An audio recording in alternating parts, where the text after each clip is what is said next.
ইহুদের আলেমটা জেনেছিল, তাওরাত কিতাবে বাবজি পড়েছিল, আখিরি জামানার যিনি নবী হবেন, আখিরি জামানার যিনি রাহমাতুল লিল আলামিন পয়গম্বর হবেন, জনাবে মুহাম্মদ রাসূলুল্লাহ সাল্লাল্লাহু তাআলা আলাইহি ওয়াসাল্লাম, উনি দুনিয়ার বুকে যাকাতের টাকা বাবজি খাবেন না, ফিতরার টাকা খাবেন না, সদকার টাকা তিনি তো খাবেন না। আল্লাহ রাসূলের ব্যাপারে পাওয়া যায়, আল্লাহর নবীকে অনেক মানুষ এসে বলেছে, হুজুর এটা যাকাতের টাকা, আপনি নেন, আপনি খেতে পারেন। আল্লাহর নবী বলেন, না, কোন নবী রাসূলের জন্য যাকাতের টাকা খাওয়া যাবে না, সদকার টাকা খাওয়া যাবে না, ফিতরার টাকা খাওয়া যাবে না। আল্লাহ রাসূল সাল্লাল্লাহু তাআলা আলাইহি ওয়াসাল্লাম তিনি বলেন, ওসরও খাওয়া যাবে না নবীদের জন্য। আল্লাহ রাসূল বললেন, শুধু হাদিয়া যদি দাও, হাদিয়া যদি স্বেচ্ছা যদি তুমি আমাকে দাও, ওটা কোনো তোমার ফসলের ওসর নাও, যাকাত নাও।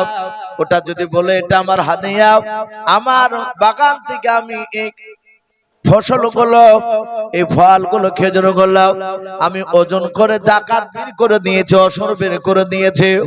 ও হুজুর, এটা আপনার ভাগ থেকে আপনাকে আমি স্বেচ্ছায় দান করলাম, আপনি খান, আপনার সাথী ভাইদেরকে আপনি দিতে পারেন। আল্লাহর নবী বললেন, হাদিয়া বলে আমি গ্রহণ করে নেব, খাবো। ইহুদের আলেম বলল, সালমান, ওই ব্যক্তির নাম যদি শুনতে পাও তাহলে তুমি দুটো জায়গায় খেজুর নিয়ে যাবা, একটা ব্যাগে খেজুর নিবা যাকাতের, আর একটা খেজুর নিবা তুমি হাদিয়াও। প্রথমে নবীর কাছে গিয়ে বলবা, এই খেজুরটা আপনাকে দিলাম, দেখবা আখিরি জামানার যিনি নবী হবেন উনি জিজ্ঞাসা করবেন এটা কিসে থেকে নিয়ে এসেছো, তখন তুমি সত্য কথা বলবা এটা যাকাতের মাল। দেখবা উনি সত্যিকারের নবী হলে, আখিরি জামানার পয়গম্বর হলে তোমার যাকাতের টাকা নেবে না, ফেরত দিয়ে দেবে, বলে আমি হকদার নই।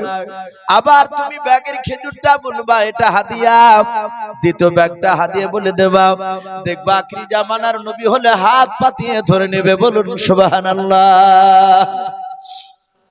হাদিয়া দেওয়া এবং নেওয়া এই দুটি সুন্নাত। বর্তমান বাবজি আমাদের হাদিয়া দেওয়া এখন বন্ধ হয়ে যাচ্ছে।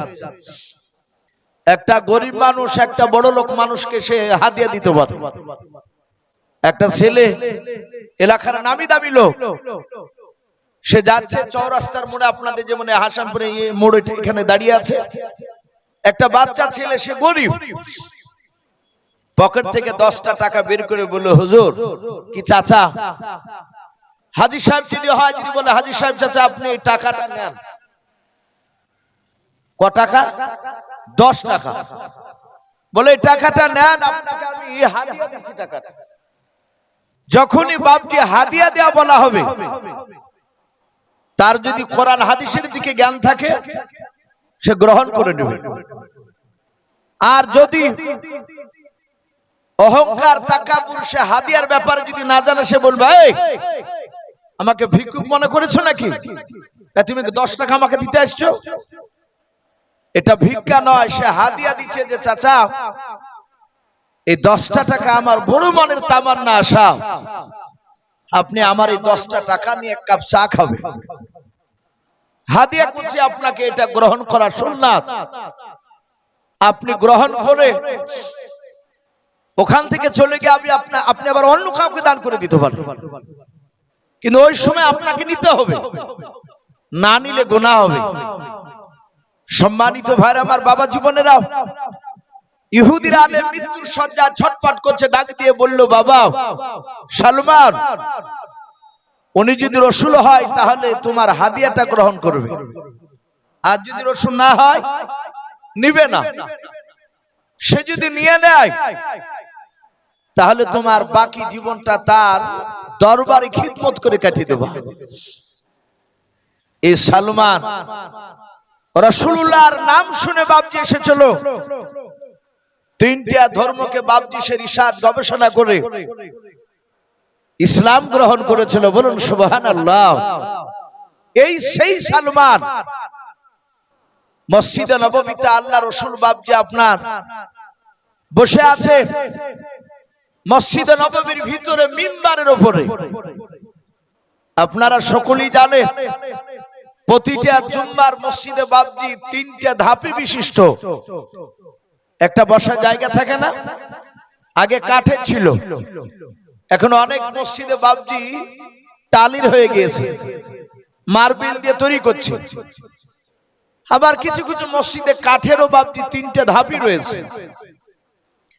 ওটাকে চলতি ভাষা আমরা সকলেই জানি, ওটাকে মিম্বার বলে, বলে না? ওই মিম্বারে ইমাম সাহেব খুতবার জুম্মার খুতবা পড়ে। আমার বিশ্ব নবীজি মসজিদে নববীর ভিতরে মিম্বার বাবজি হাদিসে পাওয়া যায় সর্বপ্রথম বাবজি ওই তিনটা ধাপি, এটা ছিল না। আমাদের এলাকায় দেখেন একটা প্রথা চালু আছে, অনেক মুসল্লি নামাজ পড়ে ইমাম সাহেবের পেছনে, ইমাম সাহেব মিম্বারে দাঁড়ায় খুতবা পড়ে। প্রথমে তো বাবজি বসে, তারপরে আজান দেয় মুয়াজ্জিন, তারপরে বাবজি আজান হয়ে গেলে দাঁড়িয়ে খুতবা পড়ে। প্রথম খুতবা পড়ার পর আবার একটু বসে যায়, তারপরে আবার দ্বিতীয় খুতবা পড়ে। তো দেখা যায় অনেক মাওলানা সাহেবরা অপরকার ধাপি বাদ দিয়ে দ্বিতীয় ধাপিতে বসে এবং লাস্টেকার ধাপিতে বাবজি পা দেয় নিচে। যদি কোন ইমাম সাহেব প্রথমকার ধাপিতে বসে যায়, একদম অপরকার 3 নম্বর, নামাজ পড়া হয়ে গেলে কেউ কেউ আবার প্রশ্ন করে মুসল্লিতে, মাওলানা সাহেব আপনি নবীকে অপমান করলেন না? এই মাওলানা সাহেব বলে, না তো অপমান তো করিনি। বলে আপনি প্রথমকার ধাপিতে বসলেন কেন? ওখানে আল্লাহ রাসূল বসে বসে বক্তব্য দিত, নবীজি দাঁড়িয়ে বক্তব্য দিতে, বসে বক্তব্য দিতেন ওখানে। তাহলে নবীর যে জায়গায় বসা ওই জায়গায় আপনার বসা, এটা বেয়াদবি হলো। বলুন আস্তাগফিরুল্লাহ। এটাও জানে না তিনটা ধাপির আপনার যেখানে সুবিধা হবে, প্রথম, দ্বিতীয়, তৃতীয়, যেখানে আপনার বসার সুবিধা হবে সেই জায়গায় আপনি বসতে পারেন, জায়েজ আছে। যদি প্রথমকার ধাপি নবী বসেছিল বলে যদি না বসে, তাহলে আপনি আমি যেখানে নামাজ পড়াতে দাঁড়াই ইমামের জায়গা, ওটাকে বাবজি মেহরাব বলা হয়। ওটাকে কি বলা হয়? মেহরাব আর মিম্বার দুই রকম হচ্ছে।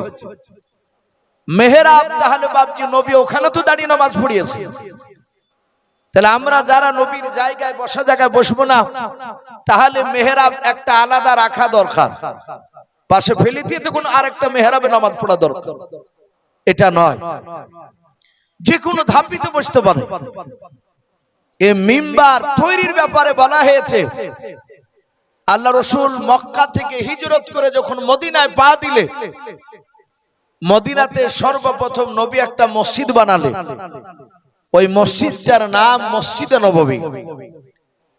আল্লাহ রাসূল বাবজি সেই সময় তো বাবজি এসব ছাদ মাদ ছিল না, খাজুর গাছের পাতার ডাল দিয়ে বেড়াও, খাজুর গাছের ডাল দিয়ে বাবজি ছাদ ছাউনি করা ছিল, চাল। সাহাবারা বলেন আমরা সেজদায় যেতাম, দাঁড়িয়ে নামাজ পড়তাম মসজিদে নববীর ভিতরে। আকাশ থেকে বৃষ্টি হলে মসজিদে নববীর মাটিটা কাদা হয়ে যেত, সিজদায় গেলে কপালে কাদা লেগে যেত। আল্লাহ রাসূলের বাবজি সাহাবারা ওই মসজিদে নববীর ভিতরে তারা জামাত বেঁধে সুন্নাত তরিকায় তারা পাগলের মতো রাসূলুল্লাহর বক্তব্য শুনতেন। বলুন সুবহানাল্লাহ। আল্লাহ রাসূল ওখানে তখন তিনটে ধাপে বিশিষ্ট মিম্বার হয়নি, মসজিদ বানিয়েছে, মিম্বার হয়নি। ওই জায়গায় মেহরাবের পাশে নবী যেখানে নামাজ পড়াতে, ওই বেড়ার সাইডে মসজিদের ভিতরে করে একটা খাজুর গাছ ছিল আগে থেকে। ওই খাজুর গাছটাকে বাবজি আল্লাহ রাসূল বাবজি নাম রেখেছিলেন উস্তুনাহান নাও। নবী কয়েকটা জিনিসের নাম দিয়েছিলেন, যেমন আমরা জানি আল্লাহ রাসূল যে উটটায় চাপতেন, উঠে চেপে বেড়াতে, নবীর তো একটা নির্ধারিত উট ছিল, ওই উটটাকে নবীজি আজবা বলে ডাকতেন, বলুন আলহামদুলিল্লাহ। আর উটটাও ছিল বড় ভাগ্যবান, সে আল্লাহকে ডেকে বলতো, আল্লাহ তোমার বিশ্ব নবী আমার পিঠের উপর চেপে চলাফেরা করে আমি নিয়ে যাই, এটা আমার বিরাট বড় সৌভাগ্যবান, বলুন আলহামদুলিল্লাহ। সম্মানিত ভাই আমার, বাবা জীবনেরাও, এ তো আবু লাহাব, রাসূলের সাহাবারা তো চিনতেন নবীকে আমার।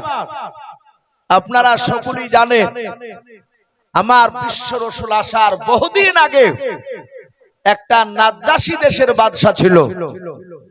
ওই নাজ্জাশী দেশের বাদশা তাওরাত, জুবুর, ইনজিলে পড়েছিল আখির জামানার একজন রাসূল আসবে, সেই নবী গ্রামের অত্যাচারে থাকতে না পেরে আল্লাহর হুকুমে সে মক্কা ছেড়ে মদিনায় চলে যাবে, মদিনায় চলে যাবে। তাই সঙ্গে সঙ্গে বলা হয়, ছোটখানে রেখে দে, কোরআন উপরে রাখতে হয়, ওটা লেখা রাখেন, ওটা পরে বলি দাও। মুবারক মন্ডল, যাক আল্লাহ রাব্বুল আলামিনের নবীর মহব্বতের মাদ্রাসায় মুবারক মন্ডল বলে একটা ছেলে হ্যান্ডিক্যাপ, একটা ফ্যান আর কোরআন শরীফ দান করেছে, দোয়া চেয়েছে, আল্লাহ রাব্বুল আলামিন তাকে শেফায়ে কামিলা দান করুন, বলুন আল্লাহুম্মা আমিন। হায়াতে তয়্যিবা, সিহাতে কুল্লিয়া দান করুন, আমিন আল্লাহুম্মা আমিন। আল্লাহ তার রুজি রাজগারে বরকত দিন, তার আত্মীয় স্বজন কবর আযাবকে maaf করুন, বলুন আল্লাহুম্মা আমিন। তো ভাই আমি বলছিলাম, এই নাজ্জাশী দেশের বাদশা শুনেছে ইহুদির আলেমের কাছে যে নবী মক্কা থেকে মদিনায় যাবে।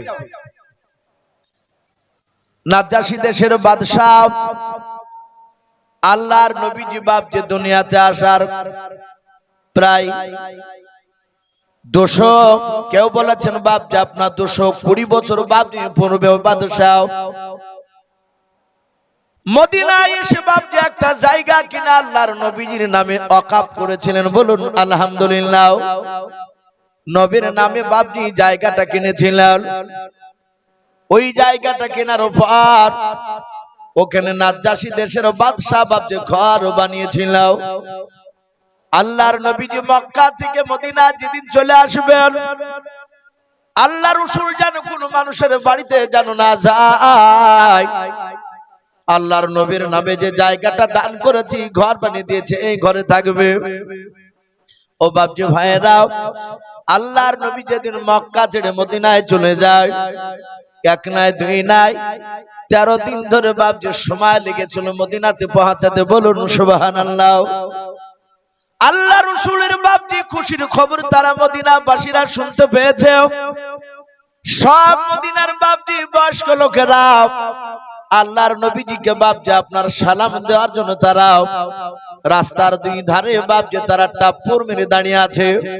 আল্লাহর নবীজি রাস্তা দিয়ে আসবে, নবীর চেহারাখানা দেখবো, নবীকে সালাম দেব।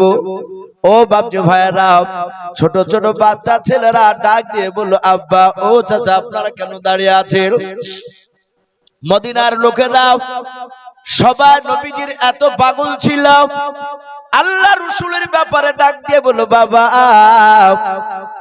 তোমরা জানো না সারা পৃথিবীর শ্রেষ্ঠ নবী জনাবে মুহাম্মদ রাসূলুল্লাহ সাল্লাল্লাহু তাআলা আলাইহি ওয়াসাল্লাম মক্কা থেকে মদিনাতে আসতেছে। ওই নবীকে আল্লাহ রাব্বুল আলামিন সারা পৃথিবীর চেয়ে দামি নবী বানিয়েছে। বাচ্চা ছেলেরা বলল, আব্বা আমরা দেখতে চাই, আমরাও নবীজিকে সালাম দেব। কিতাবে পাওয়া যায় সিরাতে হালবিয়া বলে বাপজি একটি কিতাব ওলামে দেওবন্দের লেখাও, তাতে এসেছে বাবা বাচ্চা ছেলেরা মদিনার রাস্তার ধারে বাবা খাজুর গাছ ছিল, ওই খাজুর গাছে বাপজি তারা উপরে উঠেছে। খাজুর গাছের বাপজি ডাল ধরে আল্লাহর নবীজিকে দূর থেকে বাপজি আগে দেখার জন্য তারা মদিনার সব বাচ্চা ছেলেরা তারা আল্লাহ রাসূলের কে বাপজি দেখার জন্য দাঁড়িয়ে আছে খাজুর গাছে উঠে। আল্লাহ রাসূল যখন মদিনাতে বাপজি পৌঁছালেন, আল্লাহ রসুলের বাপজি আপনার ওটের ওপর নবীজি চেপে আছেন। হাজার হাজার বাপজি মদিনা বাসীরাও সবাই আল্লাহর নবীজিকে সালাম দিলেন। আল্লাহর নবীজির কাছে বাপজি বয়স্ক লোকেরাও দেশের মোড়লেরা ডাক দিয়ে বলেছিল, ওগো আল্লাহর রাসূল, আমার একটা নয় দুইটা না, আমার 10 খানা ঘর রয়েছে 10 জায়গায়। ওগো আল্লাহর নবী যে আপনি চলুন, আমার 10টা ঘর আপনি দেখার পর যেটা মন চাইবে ওটাই আপনি থাকবেন, আপনাকে দান করে দেব। ও নবীজি, আপনাকে ঘরটা ছেড়ে দেব, চিন্তা করবেন না।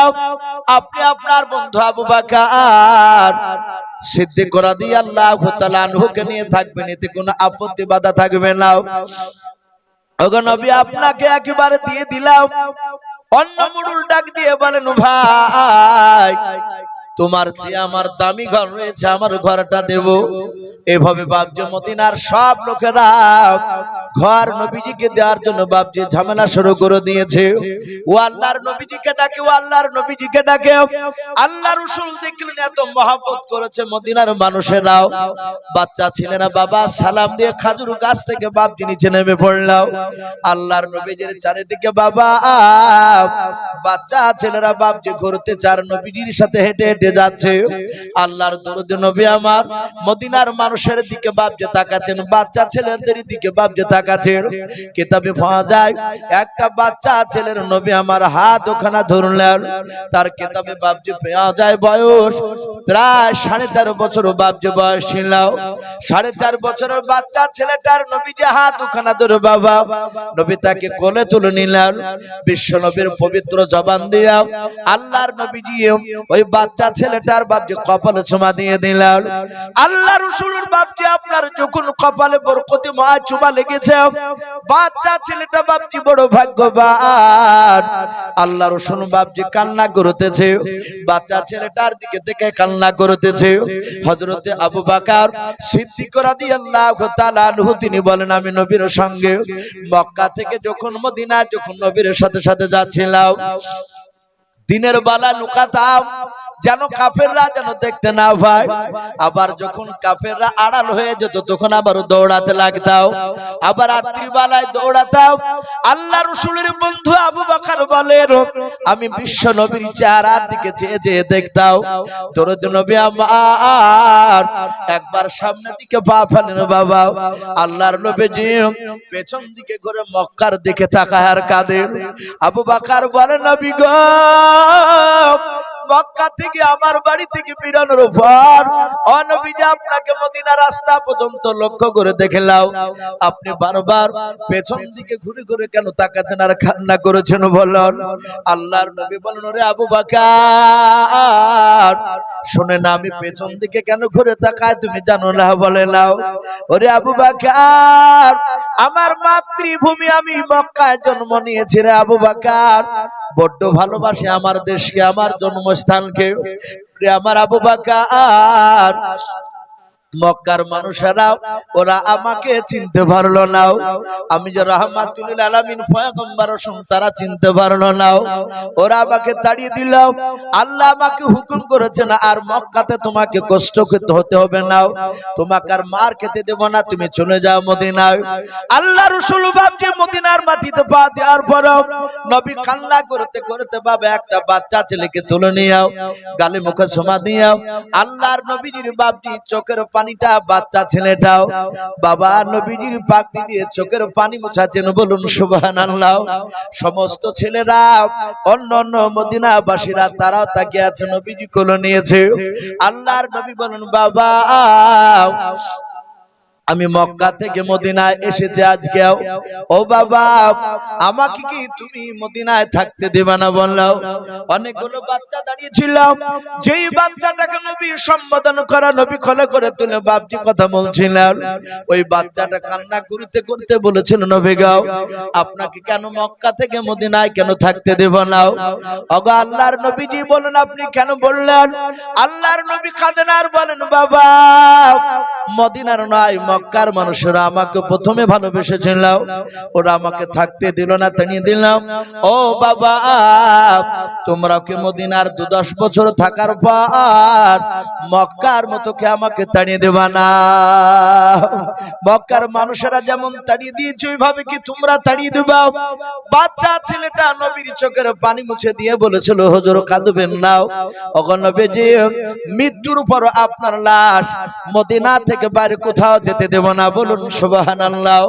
ও বাপজি ভাইরাও, সে মদিনায় পৌঁছানোর পর সব মদিনাবাসীরা আপন আপন বাপজি নবীজিকে বাড়ি ছেড়ে দিতে চাইছে।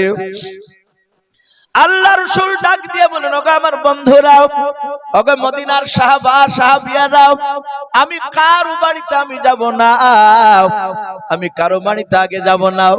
বলে হুজুর তাহলে আপনি কোথায় আশ্রয় নেবেন, আপনি কোথায় থাকবেন বলেন? আল্লাহর নবী বলেন, বাবা ও মদিনার সাহাবারা শুনে নাও, আমি মুহাম্মদ রাসূলুল্লাহ সাল্লাল্লাহু তাআলা আলাইহি ওয়াসাল্লাম আমি আগে আগে হাঁটবো, আমার পেছনে আবু বকর হাঁটবে। বলে হাও। ডাক দিয়ে বলেছিল, বন্ধুরাও আমার আগে এই আজবা নামক উটটা হাঁটবে, আমার আগে আগে উটটা যাবে। এই সাহাবারা শুনে নাও, এই মদিনার বাড়িগুলো অনেক রয়েছে, আমার এই পালিত এই যে উটটা, আমি যে উটের উপর চাপে, তোমরা কেউ ডাকবে না। উটটা মদিনার রাস্তা অলিগুলি ঘুরতে ঘুরতে ঘুরতে ঘুরতে যার বাড়ির দরজা গিয়ে থাকবে ওই বাড়িতে তোমার রসুল থাকবে। বলুন সুবহানাল্লাহ। সব মদিনার বাসীরা চুপচাপ, কিছু বলে নাই। আল্লাহর নবী জনাবে মুহাম্মদ রাসূলুল্লাহ সাল্লাল্লাহু তাআলা আলাইহি ওয়াসাল্লাম তিনি উটের পেছন পেছন হেঁটে যায়। আজবা নামক উটটা হাঁটতে হাঁটতে হাঁটতে হাঁটতে বাবা মনে হচ্ছে উটটা বাড়ি চিনে গিয়েছিল। এই বাড়ি থেকে আর এক বাড়ি যায়, আর এক বাড়ি থেকে আর এক বাড়ি যায়, ভাবে যেতে যেতে বাবা মদিনায় ঘুরে ঘুরে বাবা আবু আইয়ুব আনসারী বলে একজন নবীর সাহাবা, ওনার বাড়ির দরজা গিয়ে উটটা বসে গেল। বলুন সুবহানাল্লাহ। আল্লাহর নবী বলেন, আবু আইয়ুব আনসারী এই বাড়ি তোমার, তাহলে তোমার বাড়িতে থাকবো। আবু আইয়ুব আনসারী কেঁদে কেঁদে বলেছিল, হুজুর ওগো আল্লাহর নবী যে আমার এই বাড়ি নাই। বলে কেন, তুমি তো থাকো এই বাড়িতে। বলে থাকে, এটা সত্য, শুনে না এই বাড়িকে আমি পাহারাদার হিসাবে থাকতাম। বলুন সুবহানাল্লাহ। ও নবীজি আপনার বাড়ি, এটা আপনার বাড়ি। বলে আমার বাড়ি কেমন করে হলো? আমি তো সর্বপ্রথম আজকে মদিনাতে আসলাম, এর আগে সে তো আমি মদিনার জায়গা আমি কিনি নাই, কেন আমার বাড়ি হলো বলাও? কেমন করে হলো বলাও?